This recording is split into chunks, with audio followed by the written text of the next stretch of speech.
I'm Eddie Muller, once again welcoming you to Noir Alley. For many fans of the genre we celebrate here, it's not truly a film noir unless there's a femme fatale. By historical definition, this means a woman who uses her sexual allure to coerce men into doing her bidding. She goes by many names: vamp, seductress, siren, temptress, but one descriptor rarely used for a femme fatale is housewife. Yet that's the evil schemer at the heart of today's movie, a middle-class housewife who figures she's entitled to everything and will stop at nothing to get it. That's the character played by film noir favorite Elizabeth Scott in Too Late for Tears. This film virtually disappeared in the latter half of the 20th century. Finding it and restoring it became something of a crusade for my Film Noir Foundation, which ever since its creation in 2006 had this movie at the top of its most wanted list. Thanks to our donors and patrons and our partners at the UCLA Film and Television Archive, the film has been restored, re-exhibited, released on Blu-ray, and had its TCM debut during the Summer of Darkness in 2015. After the film, I'll share some details about its escape from oblivion. But first, let me explain a few of the reasons we worked so desperately to rescue this movie. It's based on a novel, same title, by Roy Huggins, not a big name in crime fiction, but a man who'd go on to be one of the most prolific and influential figures in the history of American television. Huggins was studying engineering at UCLA when, like many other future writers, he became enthralled with the stories of Raymond Chandler. He studied the writer's style and ended up producing 3 novels of his own, which he freely admitted were carbon copies of the master. He joked that his first novel, The Double Take, might as well have been written with a pen in one hand and a copy of The Big Sleep in the other. It was bought by Columbia and turned into the 1948 detective yarn I Love Trouble, starring Franchot Tone and just about every starlet on the studio lot. Huggins may have had a way with dialogue, but titles were not his forte.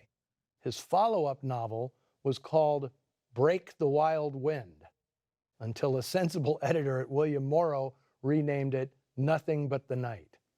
When it was serialized in the Saturday Evening Post, it was retitled Too Late for Tears. It wasn't a detective story, however. The plot was closer to the tales of another influential crime writer, James M. Cain, creator of The Postman Always Rings Twice and Double Indemnity, who specialized in lust and greed breaking apart already fragile homes. Huggins did retain, as he always would, a knack for wisecracks gleaned straight from Chandler. Stalling, honey? What do I call you besides stupid? Stupid will do if you don't bruise easily. Otherwise, you might try Danny. Now, with the noir tide cresting in 1949, veteran producer Hunt Stromberg purchased the movie rights from his colleague Milton Sperling, who'd bought it as a vehicle for a pair of stars who'd ridden the noir wave to popular success.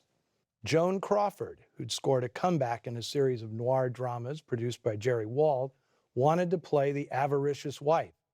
And volatile newcomer Kirk Douglas, whose introduction to audiences came in crime pictures The Strange Love of Martha Ivers, Out of the Past, and I Walk Alone, was going to play her scheming partner in crime, Danny Fuller. But it didn't work out that way.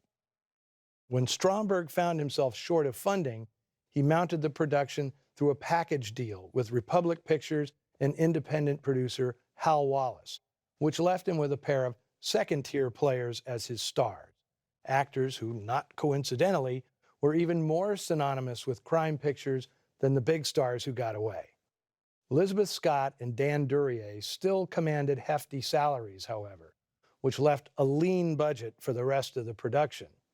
Although it's set entirely in Los Angeles, most of the action in Too Late for Tears was confined to interior sets in order to save money. As a result, the film at times plays more like a drawing room farce than a doom-laden noir. But Huggins' crafty story, filled with hairpin twists and turns, makes for an always entertaining show. Now, the character of Jane Palmer, as Huggins wrote her, was so violently voracious she couldn't sneak past the code. Script changes made her greedy but less psychotic, turning her, perhaps unintentionally, into a character representing the depths of American materialism. Whatever her motivations may be, Jane Palmer is the most reprehensible character on Liz Scott's resume. Where's the dough? Those things in the kitchen happen to belong to my sister-in-law. And I let you in because, well, housewives can get awfully bored sometimes. So imagine my disappointment when, after working so hard to restore the film, Ms. Scott declined to attend its re-premiere. She hated it. She did appear with Pitfall and Desert Fury, but Too Late for Tears was, for her, a film too far. Apparently, Ms. Scott did not relish playing the villain. That was typically the territory of her co-star, Dan Duryea, who by this time had acquired such a reputation for slapping around his leading ladies that United Artists actually made this the film's poster image. They literally do not make them like that anymore.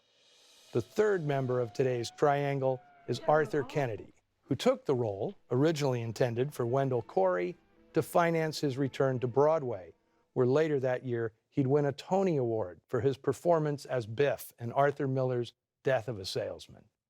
Kennedy's naturalness is completely at odds with the more theatrical performances of Scott and Duryea. It's like he's from another world, or at least a different acting class.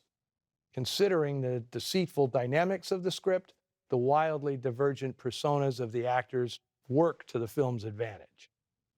Directed by Byron Haskin and featuring in supporting roles Don DeFore and Christine Miller, Noir Alley is pleased to present the Film Noir Foundation's restoration of the once lost 1949 film noir, Too Late for Tears.